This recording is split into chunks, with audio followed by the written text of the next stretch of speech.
Welcome to the Wealthy Speaker Podcast. This is the podcast dedicated to people who want to speak more as a way to build their income and grow their business. Well, welcome everyone to the Wealthy Speaker Podcast. I'm your host, Jane Atkinson. And this week we are talking about what a speaker needs to get booked. And one of the most essential pieces of the speaker marketing puzzle is the demo video. We're going to talk about what it takes to make a great demo or sizzle reel. But before I do that, our podcast this week is brought to you by the Wealthy Speaker Business Boutique. If you head over to speakerlauncher.com, you'll see that there's a tab for our business boutique, and you'll find that we house a lot of suppliers who can be helpful in building your business. You'll see website developers, CRMs, event management tools, and even a speaker's agent. These are all companies that we know, like, and trust, and we'll pass them along to you. Now, our guest expert today is Chris West of Video Narrative. Welcome, Chris. Thank you. So good to be with you. I'm excited to talk video with you because it is such an important part of this whole, marketing mystery that I think people kind of get into. Don't you think that it's huge in terms of getting booked? I would say that it's about 50%, at least 50% of the ability to get booked or not is the videos you have. Yeah. And I think that, and we'll talk about this a little bit, it also depends on kind of where speakers are in their process. So if they're an emerging speaker and they're charging $1,500, it's much less important than if they're a seasoned speaker charging $10K. So we'll talk a little bit more about that as we go. Let me just read everybody your bio, okay, Chris? Mm-hmm. Chris West is the owner and founder of Video Narrative, a production company that specializes in growing speaking businesses through brand clarity, speaker demo reels, and website design. The origin of Chris's narrative work came in a neurobiology class where he first learned the power of story for organizing information in the mind. Completing this research one May afternoon, he resolved never to create another video without telling an authentic story, a commitment that led to years of research on the way we connect, learn, and grow through stories. Super cool. Today, Chris works alongside thought leaders to increase their message, clarity, and impact through powerful narratives.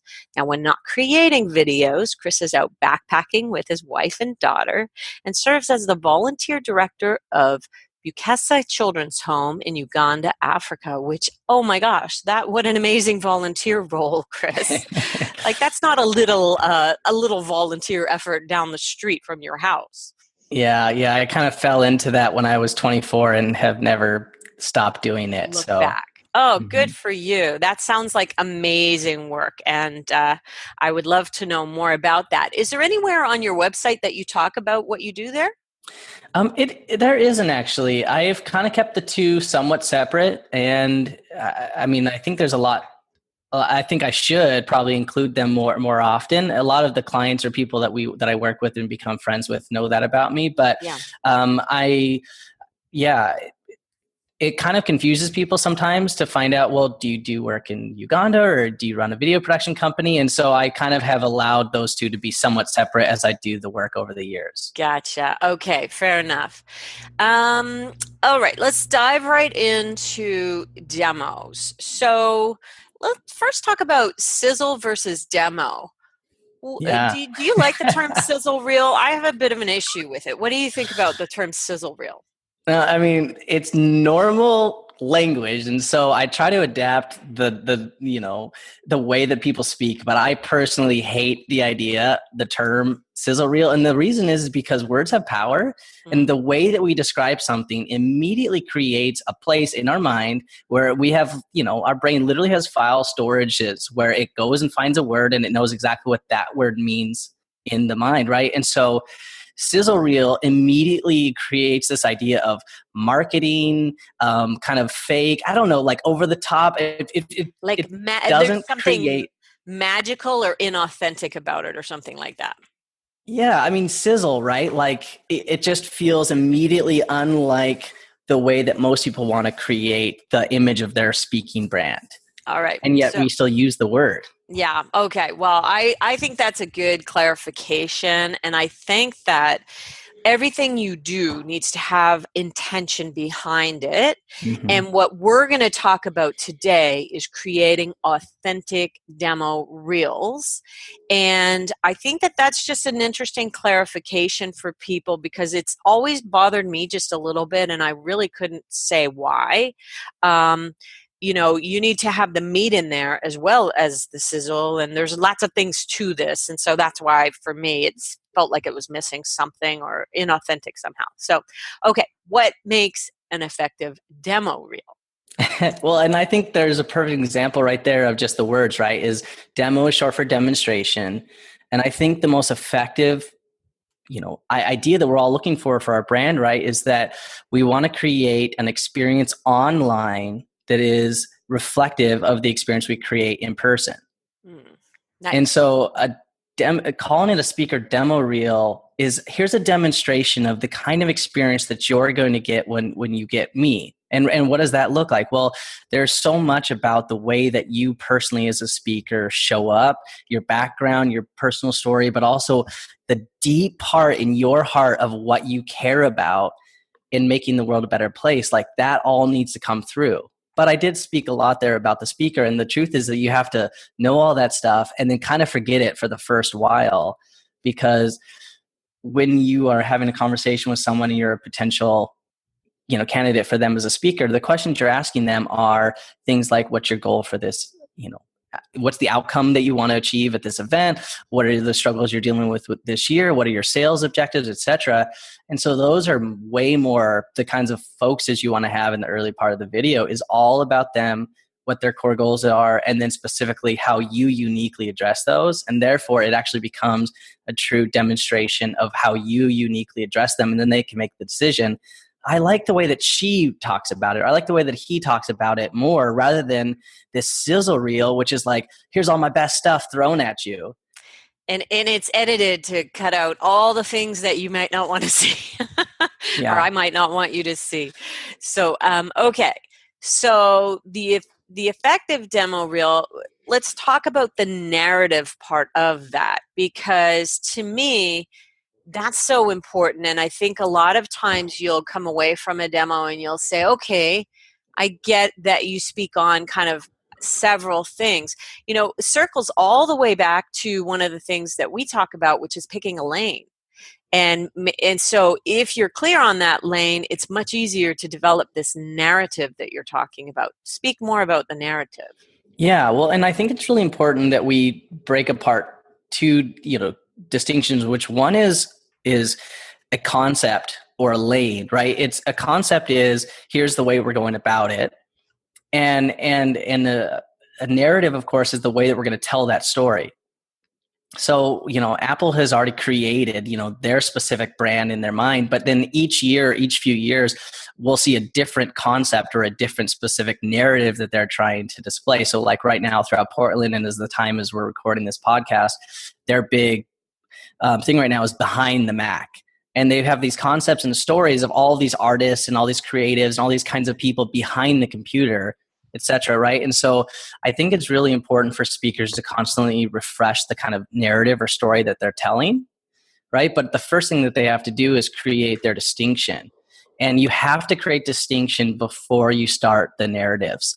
And so when it comes to distinction, it comes down to two things, I think, consistently, is that you have to really mine what's my unique background and my unique experiences, because that's where the distinction comes. It can't be some sort of idea that you come up with. It's like, there's no one in the world who has had your experiences, who's gone through the struggles that you've gone through in your life, who have seen and done the kinds of things in business or wherever. So what is the unique ways that I have experienced the world in my background? And what about those specific things line up with what the current biggest struggles are for clients? And I think right where those 2 points meet is where you create distinction. So whenever I talk with someone, I actually have two lines coming up from each side of the paper. And on one side, we're talking about their background, and the other, we're talking about their specific or ideal client's needs. Mm-hmm. And where those 2 points meet is where you create a distinction. Once you create your distinction, then you can go into, okay, well, what story do we want to tell that will really bring that distinction to life? I love it. And talk about how important outcome is for that client. So you mentioned maybe the client's pain points. So what might are you talking to them about what might your audience's needs be and what Yes, outcomes do you want to provide? yes, but I think that there's kind of these three different areas, and I don't want to make it too convoluted, but right, there's one is a desire. What is the desire that they have? Two Mm, is what are the needs or the struggles that they have? And then three, what are the outcomes they're trying to achieve? And I think it's really important that we look at all three of those because um, and being specific about the ideal client, right? I use that word and I really, really pause everyone and I want to get clear about that because one of the biggest like growth areas for me have been really defining what an ideal client is for me because my whole life is happier when I am helping and working with people that I truly love. And it's because mm, we have a certain symmetry with certain kinds of people that we're just here to be a part of. And when you're making that impact, you can feel it. And so many people don't get clear about that from the beginning. So really saying like, when it's an innovation conference that's this size, or when it's a group of 150 people in this setting, when they look back and they say the best experiences that I've had are with these groups in front of this audience at this size with these people, it's like, perfect. Now we're clear about that. Then yeah. what is those specific audiences' biggest desires? What are their biggest struggles and pain points? And then what are they trying to achieve in their outcomes? And now we can get clear about the kind of story to tell. That's so good. That is so good. All right. So we've got some homework for people. This is like a little workshop now we're turning this into. For First, sure. we need to really decide, where is your superpower? Where is your sweet spot? What is it that you really want to come across as your piece of distinction? But then we also want to identify your ideal client. And then once you have that, what are their desires? What are their struggles? And what are the outcomes that they would like? And I think that is going to be different for everyone. Some of you might be putting together a demo reel that really goes deeply into a topic because you do lots of different forms of speaking. You do keynotes, but you also do deep dive training and things like that. Whereas some of you, your role is to come in and give energy to the opening of a conference. That's so everybody's going to have different. You're taking that into account based on and coming out at the other end with the sizzle reel that they need. Oh, excuse me, with the demo video that they need to accomplish that, right? Yeah, absolutely. And I love how you say that because it's so true is that each person needs to know where they fit best in a conference so that a meeting professional, I was just talking to someone the other day and they were saying, I used to be able to get called and someone would say, it was actually a speaker who was directly talking to a bureau person who got off that call with them. And then we had talked right after. And he said, the bureau person used to tell me, I get called all the time and say, I want an inspirational speaker date. I want a motivational speaker, right, to wrap it up at the end. And I want a business person at 11. It's not like that anymore, No, right? no. At all. There's the meeting bureaus aren't getting those kinds of calls anymore. They're specifically saying, we want someone who will help us solve this issue. We Mm-hmm. want someone who does this. We want someone who's an expert in this area.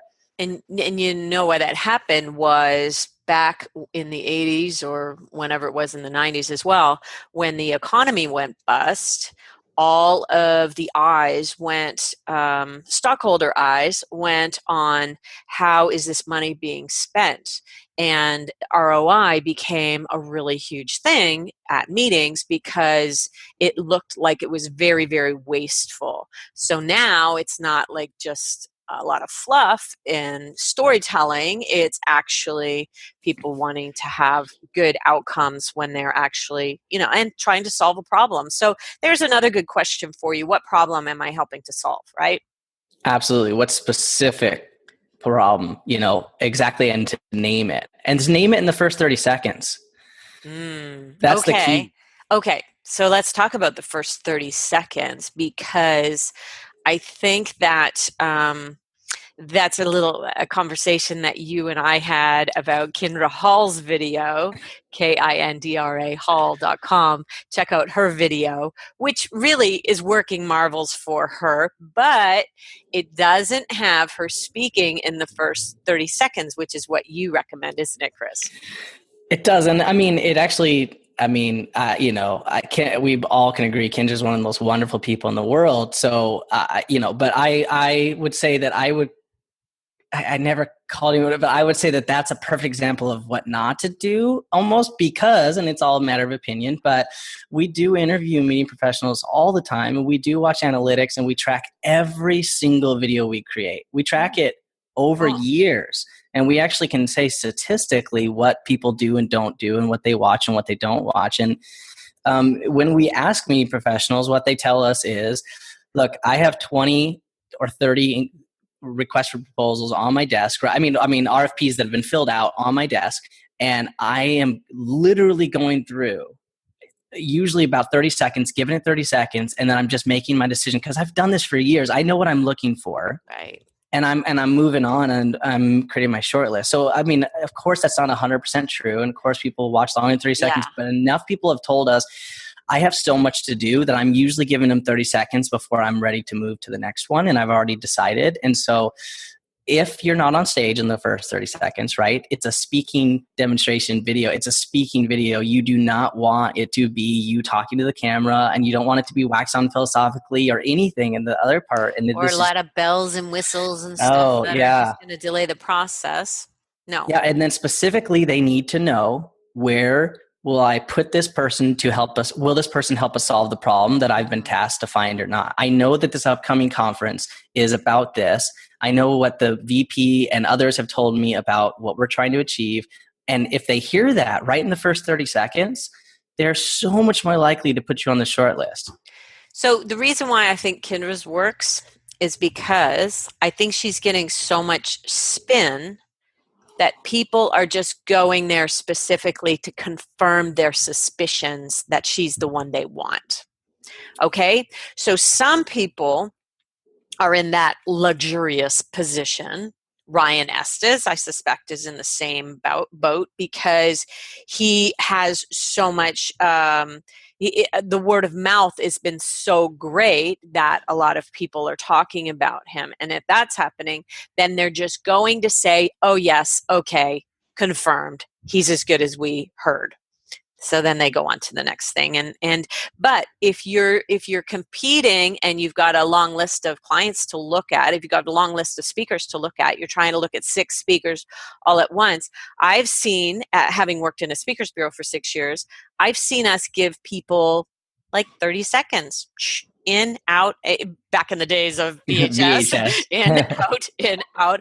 And it's like, okay, next, okay, next, okay, next. And literally that's how long you get, is 30 seconds. Our attention span is minute. Yeah, but what's so amazing though, if you do capture them in the first 30 seconds, they'll keep watching until 90. Right. And if you do it right, is that at 30 seconds, you should be able to pause it. And actually, we literally do this. And we can put some of these things in the show notes for people. I actually created a short 30-second clip for this podcast for you. Oh, great. For us to look at together, or for us to to put in the show notes. And it really asks these questions around, one, do I know specifically the problem that this speaker is solving, right? 2, do I know who they speak to? And 3, do I want to keep watching? Ooh, I like that. And an editor who works with our team, we have some amazing editors. They know that at 30 seconds, I'm going to push stop, no matter how good it is. And they're going to look at me and I'll say like, I want to keep watching, or I don't want to watch anymore. It's not good enough yet. We're not even going to continue until this is better. Right. Like, because 30 seconds is all you got today. And then they'll watch much longer if you get them in 30 seconds. But you have to know specifically what problem do you solve, which audience are you for, and that could be with just the simplest testimonial in the first 30 seconds at some point that says he rocked, our sales group has never seen a better speaker, right, or whatever. Just so you know, okay, he's perfect for sales, right? But And the other part is just there can't be a word I in the first 30 seconds. Oh, that's a good one. Let's put that in Yeah. the show notes, Monica. I like that a lot. Um, because it's not about you. And it's funny that this is happening on this day because I just sent a video back to one of my clients and I said, you need to be speaking in the first 30 seconds and not talking to the camera. He did it was beautifully shot, interview style, everything was great about it, production value wise, but you needed to be speaking. And he had some pieces in there that were, when you come to my session, this is going to be what's happened. And I don't know about you, Chris, but we talk about being an expert first and a speaker second. And an expert does not say, come hire me to speak. They actually just deliver the goods. And so we take out anything about you talking about what your speeches do, talking to the camera. What do you think about that? Yeah, I love that. And it brings up this really important point that is to the question you asked earlier, which, I know we'll dive deeper into, but it's all around narrative, right? Mm-hmm. And a video or a book that anybody can pick up and their whole business will change overnight is called Building a Story Brand by Ooh, Donald Miller. And it was someone who studied narrative therapy in graduate school who's been studying narrative and story for pretty much my entire professional career. When I knew Don through a few circles, and when I'd read several of his books before. When I read a book called or a PDF he created called How to Tell a Story years ago, I think he did it maybe 7 years ago, I was like, this is what I've been trying to say, but so much better. And so people can just literally change everything. But the key is that every Hollywood script and every movie that's truly effective, it follows a certain story, including things like the Bible. They literally follow a true formula. And the key is that in a story, always the hero doesn't look like the hero at the beginning. They're kind of like really concerned. They're afraid. They're not sure what they're going to do. They have something that happens in their life that calls them into action. And along the way, they always meet, right, a guide, someone who then helps them along. And so often what speakers do on their websites and in their videos without meaning to, or if they mean to, is they position themselves as the hero.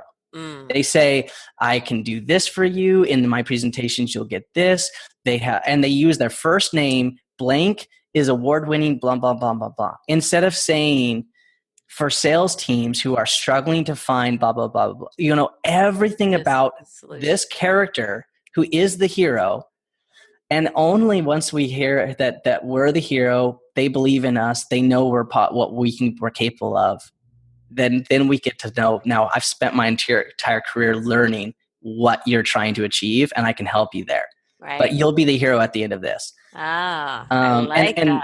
One more nuanced point, and this is so important, I can't even say it enough, is that the meeting professional is not the hero or the character in the story, ever.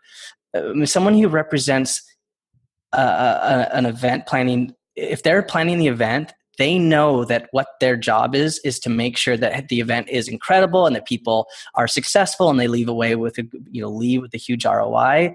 So many speakers talk to the meeting planner saying things like, I'm going to make you the hero, when really the hero in the story is always the audience member.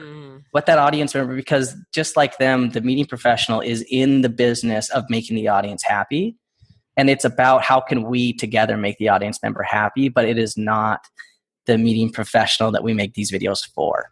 That's really good. And that's exactly why you don't want to be saying the words that we just discussed, when I do this, or when, the following outcomes. Talking about the problems of your audiences is a much better way to go. So you talked a little bit about, let's talk about length for a second. How long do you think a perfect video should be? Well, of course, this is going to differ. And anybody would say an effective video goes as long as they want. I've heard some people say, I make it long, and if they keep watching, they keep watching. But the philosophy that I have is based off of years and years of analytics. So Okay. if you total up every bit of the analytics that we've seen since 2012 and give you an exact average, the average of all of them is 2 minutes and 46 seconds. That's as Ooh. long as anybody will watch. Now, does Ooh. that means that some people watch to 4 minutes, and we create videos all the time that are about 4 to 4.5. And we recently finished a video, and a media professional, the feedback was, I saw that it was 4 minutes, and I knew for a fact I was going to watch it, but it was so good and it kept me going that I watched all 4 minutes. So sometimes they will, right, if it's Yeah. done well. But the key is that it's just like a movie trailer. It's got to make you want to see the movie without giving away too much information, and make you interested enough to put you on the short list. Yeah. But then after you get on the short list, you should have,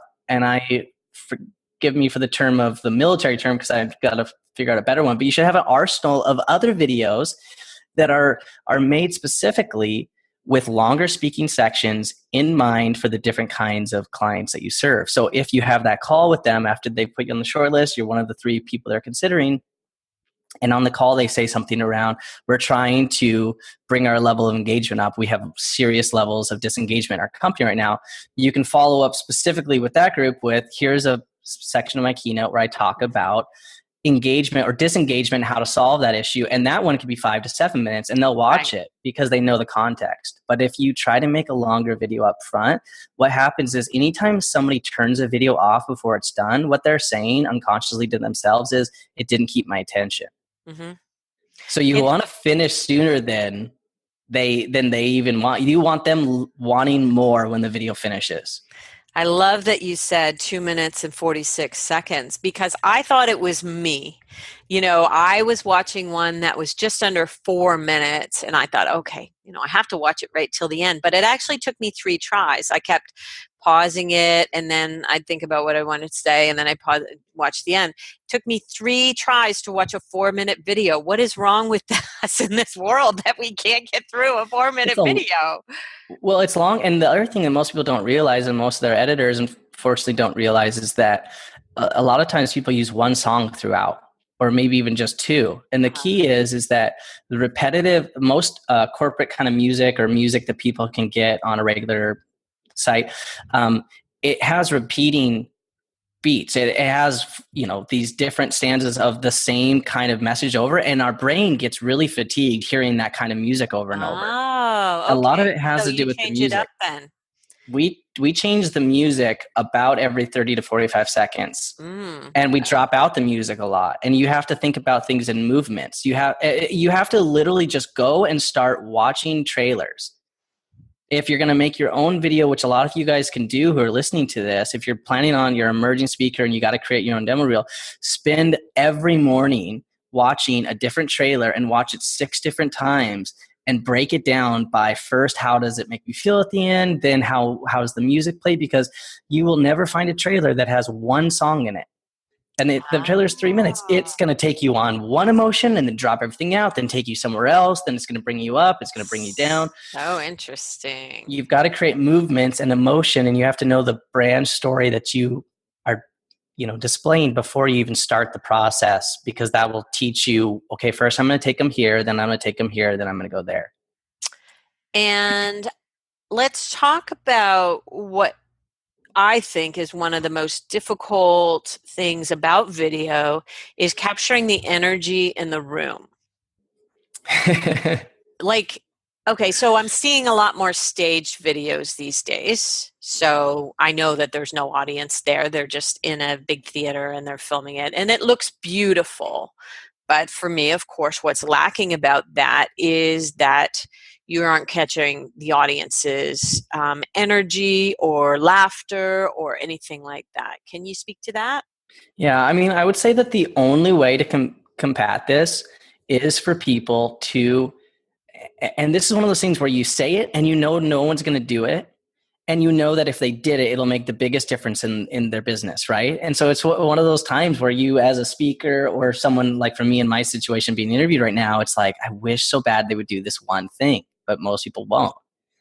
So the one thing is that people will not buy a Panasonic 4K camcorder which will cost them $549. And the key is that I just said 4K. If they just type in Panasonic 4K camcorder, it's the best one for the lowest price that I can tell you to buy. It's at your local Best Buy.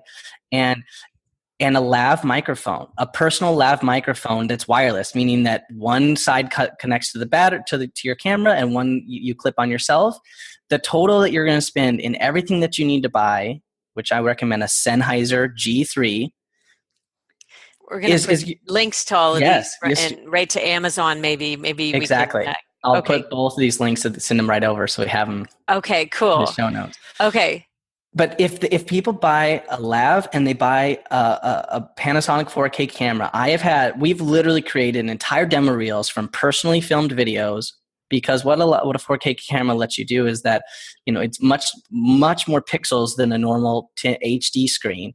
Okay. And so you can zoom in and out. You can set it up in the back of the room, and you can literally leave everything on auto. It'll autofocus, it'll auto lighting, and everywhere you go, whether it's a room of 20 or 30 or 40 or 150 or 300, or whether they're filming it themselves or not, you should always, before you start, set up a camera in the back of the room and be capturing video of yourself, because you never know what kind of setup it's going to be. You never know and you should have this just list of all of these filmed engagements that you've done whenever you're about to start a process with any editor, because they will love you for it. And it'll keep you from having these staged looks.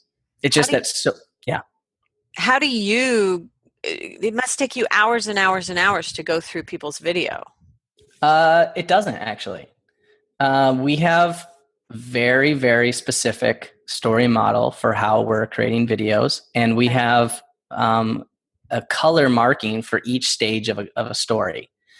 And as we watch one keynote or two, we hit different color keys on our keyboards that are specifically around that audience or that character and and then around the problems or struggles they face around watching and marking and watching and marking. And then we know all the different colors, and we know how to put together a powerful story. And a story is like music theory. It's anything. Once you know the elements of a story, you can create an infinite amount of songs or infinite amount of stories. We know all the sections that we're looking for. But the key, of course, is that before we start any project, we know the distinction in the story we're telling on paper. And so when we're not looking for how are we going to create this, we're looking for what are the clips that are going to tell this story best. Okay, we circle back because I forgot to ask. I'm assuming you need to get a tripod with your package. So should we put a link to a tripod on there as well? Absolutely. And then would you ask somebody else to monitor the video for you? It's not going to follow you automatically, is it? No, absolutely not. And there's a lot of people, who are like, hey, should I invest in the one that goes back and forth, etc.? Yeah. Those are going to cost more, and they're not going to be good in low light settings, and they're not going to be 4K. Okay. So for those reasons, I would say just forget that. This is the one. Yeah. And you set it up in the back of the room or off to the side or something like that. I'm thinking you want to get a little bit tighter shot, but are you saying that's not important? You want to do one of two things. You either want to set it up in the back of the room, zoomed in a little bit, so you see the back of audience heads and the entire stage, all right, so that you can walk back and forth on it. Or you want to set it up on the side of the room so that you see audience heads and you and the full stage. Okay. There's a video that we can put in the link as well of me describing exactly where to put it. Okay. But the key is that with a 4K camcorder like that, as long as you have a 64 gig SD card in it, okay, you'll be able to record about 2 to 3 hours. So you can start it and 30 minutes before you have to go on or something like that, and then go to the backstage or go to wherever you're going to be announced, and it'll just run for hours. Okay. So you just need a tripod, the camcorder, and you need a lavalier microphone. Okay, let's say that whole conversation just makes us nauseous because we're completely non-technical. If someone wanted to inexpensively hire a crew in their hometown, what do you think of hiring like a wedding photographer or videographer or something like that, somewhere in that kind of low cost region? Do you have any options like that you recommend? Absolutely. And I would have a whole process. And in just about a month, we have videos coming out of exactly how to do it, including a video that they can download that will train their videographer on what kind of videos to get. Ah, that's really, So really we can, good. Um, I was going to talk to you about this from the other perspective. Are you putting these things out on YouTube? Are you going to put them on your website, or where will you put those? that one specifically is going to be on our website, and it will be behind an email request. Yeah, so it'll be for you, a magnet, so you can Mhm. gather names and email addresses, which is brilliant. Okay, so let's make sure we get a link to that when it's ready, and we'll include that in the show notes for people who are listening later on. And And if it's called "Don't Make This a BFD," which other people might think stands for something, but we say "Bad Film Day." Don't make this a bad film day. I love that. And I know if I where I went could, in my head. That's great. if I could walk you through it, I Excellent. would say the number one biggest frustration that I hear consistently, there's not a week that goes by that I don't hear this, is I spent money, I had a video crew come in, Yeah. they messed it up. They messed it up so bad, and I'm so bummed because the lighting isn't right, the audio isn't right. I mean, and so here's the steps. Number one, you go to thumbtack.com. Thumbtack.com. Thumbtack.com lets you type in, here's where I'm speaking, here's the hours I'm speaking at, here's the address I'm speaking at, here's what I want. It lets you name a price for what you want to do, ballpark for what you want to spend, and then you'll literally start getting tons of people bidding for your project that day. Oh my goodness! If you people, this is really okay. Thumbtack, is that TACK or TAC? TACK. CK. Thumbtack.com, Yep. and it's And like then a job site for video jobs. absolutely. But what's so cool about it is that you don't have to worry about anything going into your email or putting an ad on Craigslist, and then getting all these random calls, all those kinds of things. Then step two is you're going to start getting all these bids. You want to go into each one, look at their portfolio, and Mm-hmm. you want to look at, do the kinds of videos in this person's portfolio look like the outcome of what I want Right. them to film, right? Because you need to vet them specifically, right? And then you need to tell them, here's what I'm looking for. And I'm going to send over a PDF to you, Jane, of exactly what to ask them for Okay. in the Okay, so we're gonna not do the wedding idea because I have a feeling that their portfolio will not have the kinds of videos that we're after. And when it comes to shooting, they need to know what the outcome is going to be in order to shoot it properly.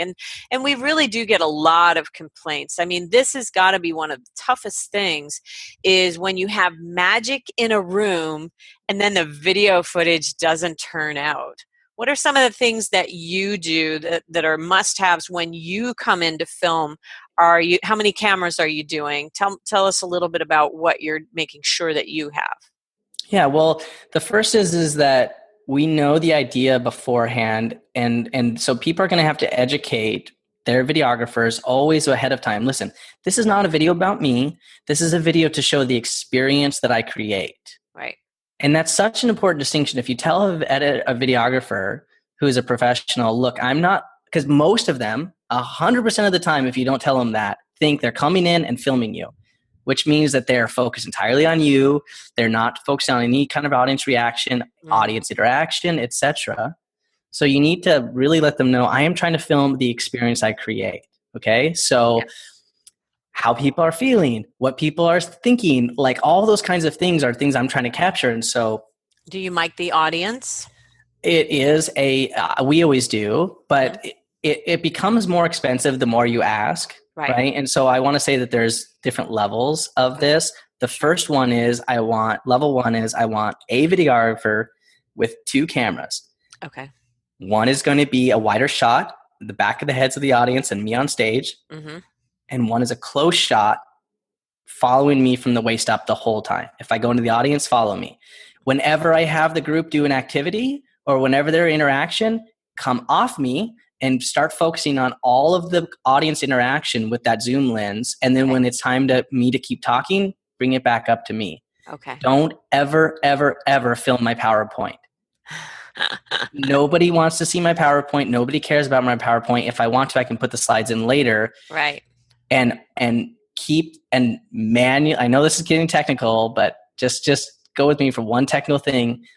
Don't allow there to be an auto exposure. And what I mean is most videographers, when someone just hires an average videographer, they just set their camera to auto exposure. So the lighting is constantly changing depending on where they put the camera. And so if you walk in front of a PowerPoint, or if the PowerPoint screens are the left or right of you, all of a sudden it's going to expose to that big bright screen instead of to you. So you want to tell them, set the lighting on me being well lit and keep it there the entire time.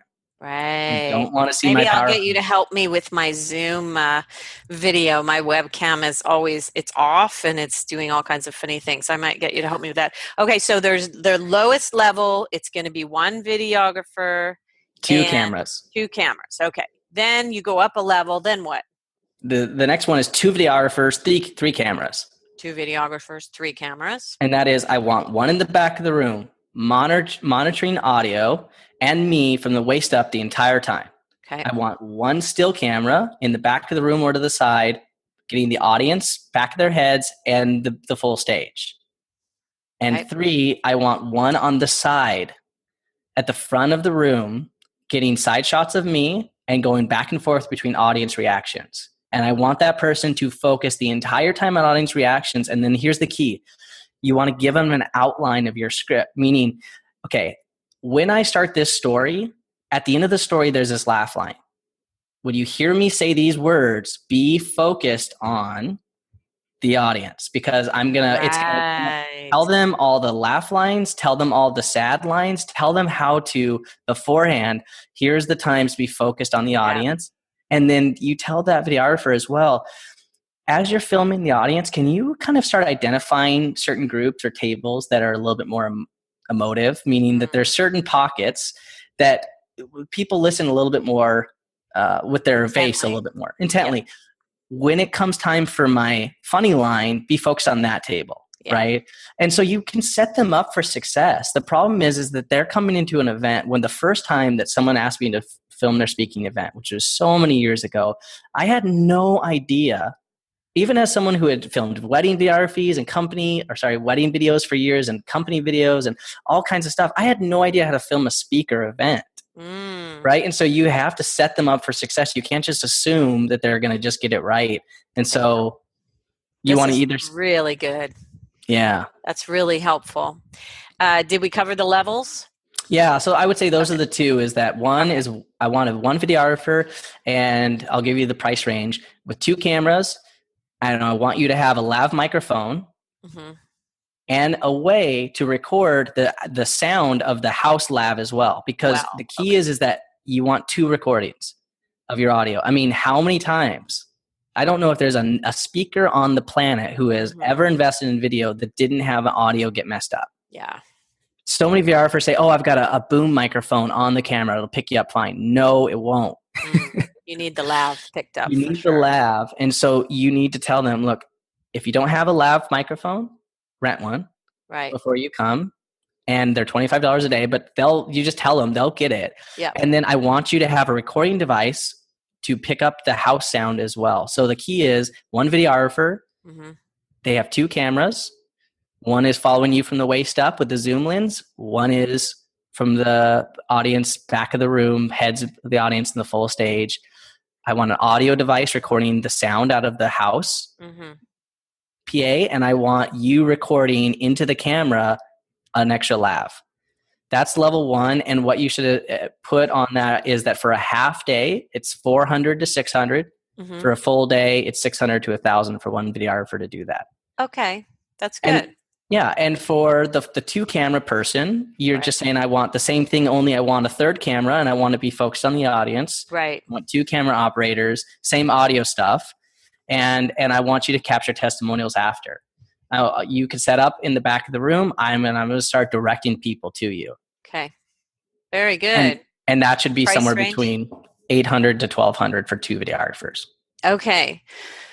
Let's talk about the idea that if a speaker wants the big stage, if that's what they covet, is the big IMAG on either side of them and big situation, that's what they really should be filming, right? And a lot of those already would have a production company on site. Should they rely on that, or the production company getting them video? Should they talk to the production company ahead of time to find out if they're recording? How do people handle that? Thank you so much for asking that question, Jane, because obviously it shows a lot of knowledge on your behalf on this part because you've dealt with it before. But the bigger the audience, the bigger the stage, the less that people are going to see of the room. And here's why. If you take, for example, Influence, because so many people know that the National Speaker Association Influence Conference, we've got this huge production company coming in. Right. That production company has contractors working for them, right? The people, they don't work for that production company. They hire contractors. So one is a videographer in the back, one is a videographer on the side, one is in the back of the stage, and his job, and it's usually a male, but sometimes it's female, but his job is to pre-cut and then record whatever is being shown on those big screens. So, if it's a close shot and then the speaker does something kind of fun, it's going to go to the wider shot. But the question that I have to ask you is, at any point in time during a huge conference, do you ever see the audience on the big screen? And the answer is no. Right. That is all you're going to get.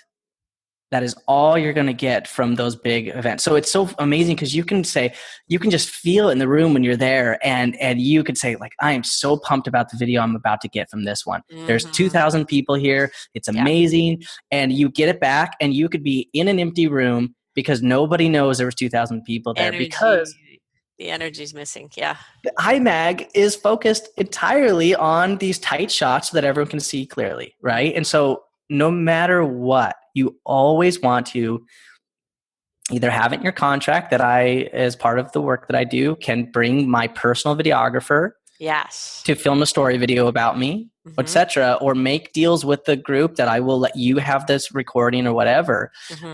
And if it's union based, then don't ask permission. I'm not joking. I mean, seriously, you can have someone coming in just on your team, if they're on your staff, even as a 1099 in this moment. They work for me, you would say. They say. work for you. Right. You can bring your own people into this. Right. It's not a whole production crew, but the key is you can say, look, I'm going to have this big event. I'm going to have the waist up. I'm going to have the whole stage shot. You, as a personal videographer I'm bringing in, focus on the audience or get some back of the room big shots. And get the sound, right? The sound is never there. Yeah, and in this situation, I want you to focus on putting a microphone on the audience or in the front. But don't ever, ever rely on the cameras. And anytime, this is a rule, anytime someone says, don't worry, we're filming it, that's code for you're not going to get crap. But I will say this, is that one of the things I always recommend to people is travel with a pre-addressed FedEx box or small USPS box. To send it to you easily. An Amazon card or $20 bill. Yeah.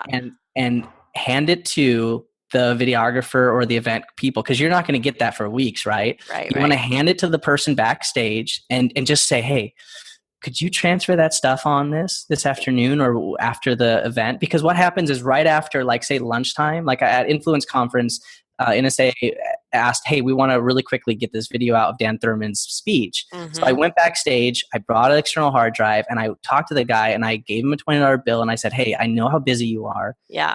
Right after it's over, if you could just transfer that file that you're recording onto this hard drive for me, I'd appreciate it so much. And immediately he did it. I walked away with the hard drive. Or just have it pre-arranged of it, knowing that they might be able to say, hey, we'll be able to do it tonight. Right. Good. Mail it to me at this address. Here's the envelope. Here's the thing. I really appreciate you. And give them an Amazon card or a $20 bill, and you're going to get footage right away. Okay. So your goal is to get it in that moment if you can do it, because once they leave, their lives are exploding. So there's a lot to do. This is gold. I'm so excited, Chris, that we have so much gold for people. I feel like we should have maybe turned this one into a workshop and provided a lot of steps. Let's talk about how people should get a hold of you? Let's talk about your website and if there's something specific that they should go and get. Yeah, well, our website is videonarrative.com, Mm-hmm. and we are truly passionate about people who are on a mission to make the world a better place. And we partner with, our vision is to partner with the world's thought leaders and influencers and help them tell their story so that the world becomes a better place.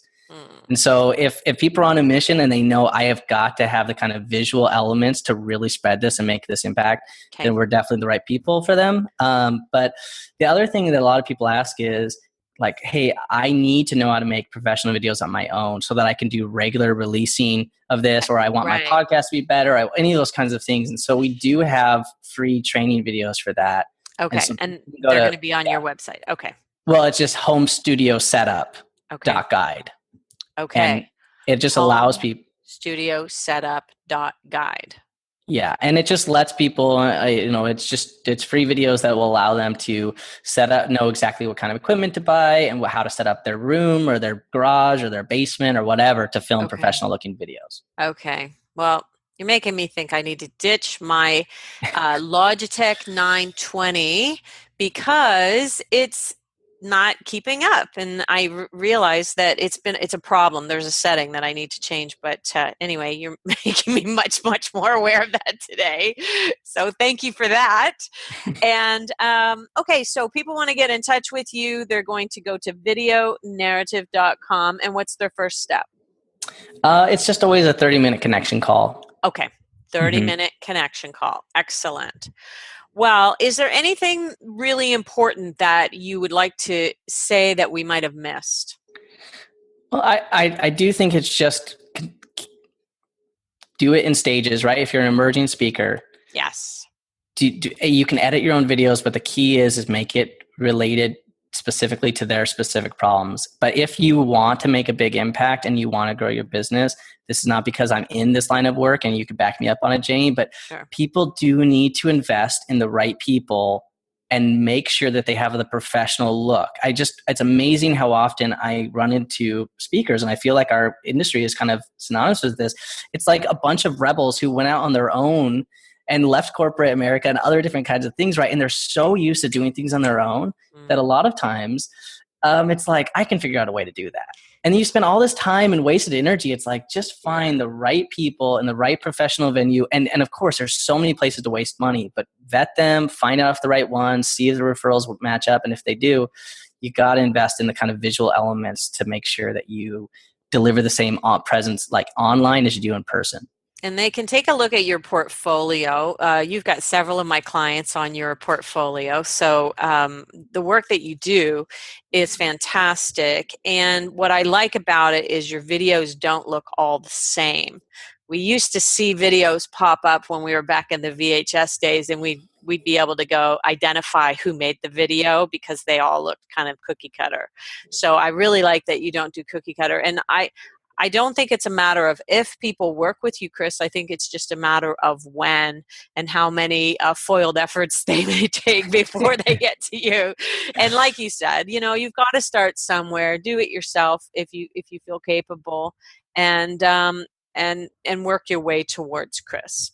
And I love that you're offering. I love that you're offering the guide on how to do the home shoots because. We really believe that if you want to be a speaker, that you should be producing video constantly to put it out on LinkedIn and put it in different places. And we want to have the most professional approach to that. So thank you, Chris. Oh man, it's such an honor. And I just want to say, just keeping true to yourself. The reason I work in the speaking industry is that there's nothing more vulnerable about wanting to make the world a better place and being on a mission or wanting to, after running a business yourself, help others build their businesses, etc., and to put yourself out there. And nobody doesn't like reject your company, they reject you sometimes, when you're not getting the gigs. Like, I just wanted to you are the absolute salt of the earth. And I want to just truly encourage anyone listening that if they have a mission and they want to become a professional speaker or they want to grow in their speaking business, it's for a reason. and keep listening to it, because you do the work almost every day that very few do, which is you wake up and you build a brand around you personally and your mission in this world, which is so hard to do. So thank you for Wow. doing what you do. Well, thank you. That is beautiful. And I'm going to do a little capture of that because we'll put it out on our website. Thank you so much, Chris West, for your time today. And Wealthy Speaker listeners, thank you for joining us. We appreciate you. If you've liked what you're hearing, give us a rating, put a comment on there so that Chris will know and I will know that you have enjoyed our podcast today. And with that, we will say, see you soon, Wealthy Speakers. Bye for now, everyone. Thanks for listening to the Wealthy Speakers Show. Please visit speakerlauncher.com for your free Wealthy Speaker audit, and visit speakerlauncher.com/podcast for show notes and many more resources to help you catapult your speaking business. See you soon, Wealthy Speakers.